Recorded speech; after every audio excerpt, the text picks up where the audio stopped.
I don't know about you guys, but I never paid much mind to West Virginia.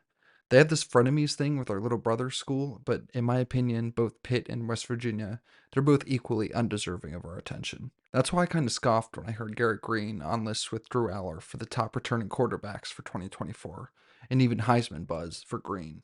But when I was assigned to learn everything there is to know about Greene, the more it started to make sense. Watching his tape is like chopping an onion. He has a very densely layered skill set, and if you're game planning against him, you can do absolutely everything right, and he can still leave you frustrated to tears. He truly has some pop off the page stats, but where it really got interesting is when you start putting those stats in context with what we've come to expect from the traditional Rust Belt offense. When you look at West Virginia coach Neal Brown, those numbers he's getting out of Greene don't seem to fit into his puzzle at all. Let's meet the man, Garrett Greene, Brown is willing to risk it all for, adding pages to his playbook, totally rewriting the recipe of his offense to let Greene cook. Garrett Greene's skill set really stands alone in the landscape of college football. He nibbles around the margins with his mobility, then he gashes meat off the bone by the chunk with a highly effective deep ball. Greene's basic stats are a little underwhelming, with his 52% completion rate from last year the biggest red flag, but he did take good care of the ball. He threatens the back end of defenses, more on that later, and he needs to be accounted for every down as a runner. More on that right now. Greene's 13 rushing touchdowns last year was the most of all non-running backs in college football. He ran the option a lot, he didn't scramble a ton, about 2/3 of his runs were scripted, meaning either options or designed keepers. He also posted the best pressure to sack conversion rate in all of college football, allowing less than 5% of the pressures that opposing defenses registered against him to result in sacks. That number in particular paints him as a unicorn in terms of his ability to navigate a pocket, and it shows up time and time again in his tape just how hard it is to get this guy on the ground. If we jump back one calendar year from today, Neal Brown was sweating under the shadow of the Sword of Damocles after delivering only one winning season for the Mountaineers, and a COVID-shortened 6-4 2020 is hardly enough to keep you warm through those long cold Adirondack winters.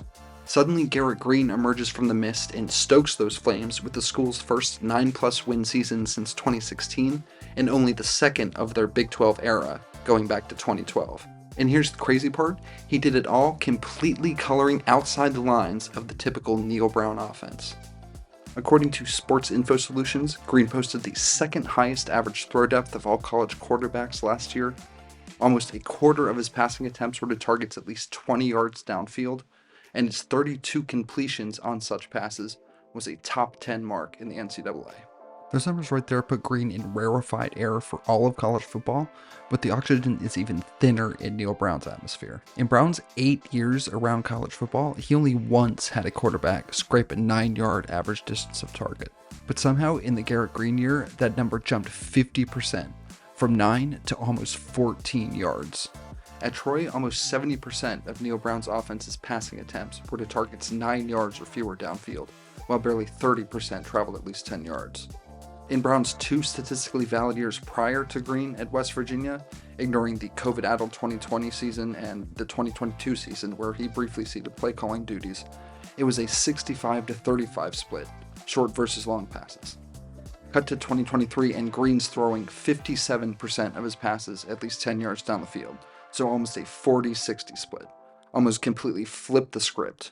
I've thrown some stats at you, but I'm not going to hide behind the numbers. I'm going to dig into the tape and show you why he's getting some of the high praise that he's getting. Pro Football Focus having him right up there on lists with Drew Aller for the top college quarterbacks coming out for the 2024 season. Let's go behind the numbers and into the tape, and let's meet the man who's rewriting the Neal Brown offense.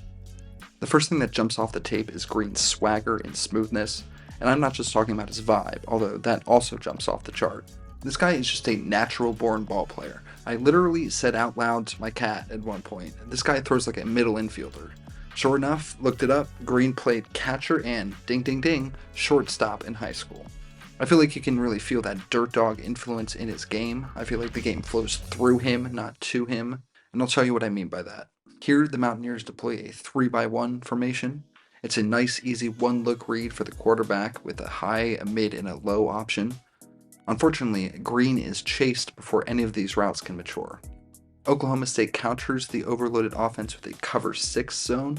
You get cover 4 to the side of the offense's strength and cover 2 to their weak side.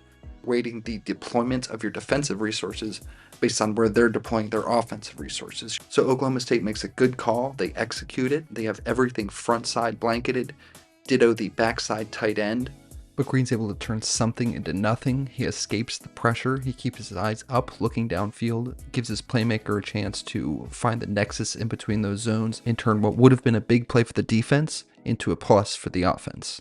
That's why he reminds me of a shortstop, not just because he throws on the run and from dirty platforms, but because he can go up and rob those frozen ropers that could have gone all the way to the wall, or he can throw you out from deep, deep in the hole. You think you laid a good piece of lumber on the ball, but more often than not, he'll turn it around on you. Still in the Oklahoma State game here, again, the defense has this one pretty much locked down initially. The front man in this bunch is jammed all the way into the ground. This outside receiver over here is clamped, and they're sitting on the tight end hook too. The only viable route on this play is this deep dig from the left here. The only problem is that Greene is forced to flush to his left, and with that route heading towards the right, he's running himself out of the play. Fortunately, his receiver is able to see him, adjust the broken play, and give his guy a target here. The running start from Greene helps, but this thing flew 50 pretty effortless yards from the 50 right to the goal line there, and couldn't have been dropped more into the bucket. Up until now, I've talked a lot about Greene's ability to improvise, but that's not to say he can't shine as a traditional pocket passer. Here, Brown dials up a smash concept with a twist. TCU is hinting at a too high shell here. They have an extra defensive back in the field, but this cornerback is up in press coverage. That's a telltale sign of a cover 2 defense. This is a perfect time for the smash concept. That's going to be a hitch from this outside receiver here and a corner from the inside receiver. The smash is an easy read for the quarterback because he's looking at their best coverage guy. And if they're playing cover 2, he's going to stay low in the flat and take away that hitch route. Then you can take the mismatch with the safety on the corner route there. If they're playing cover 4, he'll be sinking to gain depth, which means that this linebacker here will be responsible for that hitch. And this guy right here, number 84, he led my team in both yards and yards after the catch per reception last year. So I feel very comfortable taking that mismatch with that guy against their outside linebacker in coverage. Unfortunately, they're not going to get their cushy too high shell here. This looks like another cover 6 with a spy here. Both this linebacker and corner are going to be reading this the whole way and crash hard on the hitch, expecting that to be where the quarterback wants to throw this ball to. That's exactly what this defense is designed to trick the offense into wanting to do. But Neal Brown's going to have the last laugh on this one because he's going to pull the hitch and go off of here. As soon as he gets in behind these guys, he's going to get him going up the seam, and he's got this corner route taking the safety off the middle of the field. So the only thing that can keep this guy in the end zone here is this corner here on the chase. And just to add a little bit of injury to the insult, he's going to run right on over that cornerback on his way to the end zone here. Taking a look at the same play from the end zone angle, you're going to see Garrett recognize a bit of weakness in his protection. His right tackle is getting peeled back a bit. You can see it in the angle of his helmet, his pads being lifted. The defender has leverage here. He's in control of this rep at this point. Greene senses that and takes just maybe 2 or 3 steps, slides to his left, away from the potential threat, always keeping his eyes downfield, and this thing was just fired out of a cannon. He has a lethal combination of skills for manufacturing chunk plays. He's got a big-time power arm, he has the escapability to extend plays and let his guys make things happen downfield, and he has the mobility to be his own check down. He can make things happen for himself if nothing develops. I brought up the completion rate earlier, only 52% last year, paints him as a guy with accuracy concerns who takes too many risks. Here's why Brown and West Virginia's offensive staff aren't overly worried about that completion percentage. We talked about how Greene likes to air it out, he likes to push the ball downfield. Those are naturally lower percentage throws than the short stuff. Not many of us are more accurate with our driver than our wedge. You live with the lower completion percentage from a guy like this because of the boom or bust potential of each of those targets that he's throwing.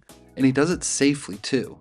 Only 4 interceptions last year, 2 of those were on tipped passes. He likes to attack single coverage down the field. He likes to attack mismatches, back shoulder type stuff. He doesn't throw into double coverage. He's working hard to clean up those numbers in the offseason though. He says his personal goal is to be a 70% passer. He's certainly putting in the work with quarterback country at the Manning Passing Academy. In addition to the in-house resources he has, he's making the most of this opportunity that he's been given. His new quarterbacks coach would like him to crisp up his footwork. He had some things to say about his drop step. He wants him to be more consistent and codified. in the way that he deals with himself in the pocket, navigating the pocket. But they're not trying to coach the dirt dog out of him. They're not trying to coach him to stay in the pocket, don't go on the run, don't improvise. That's what makes Garrett Greene special as a quarterback. It's not all the passes that he, works on in practice where, the defense isn't allowed to touch him. It's those long summer nights that he spent as a teenager, pretending he's Ben Roethlisberger in the Super Bowl, throwing to Santonio Holmes in the back of the end zone. Throwing that ball against the side of his shed till his mom came out and yelled at him. I may be projecting at the end there a little bit, but you get my drift. It's the backyard football side of him that is really the dynamic part of his skill set. And if he can get the yin and yang to mesh, those two sides of himself, the pocket passer and the improviser, he's going to start to get some even more serious Heisman buzz.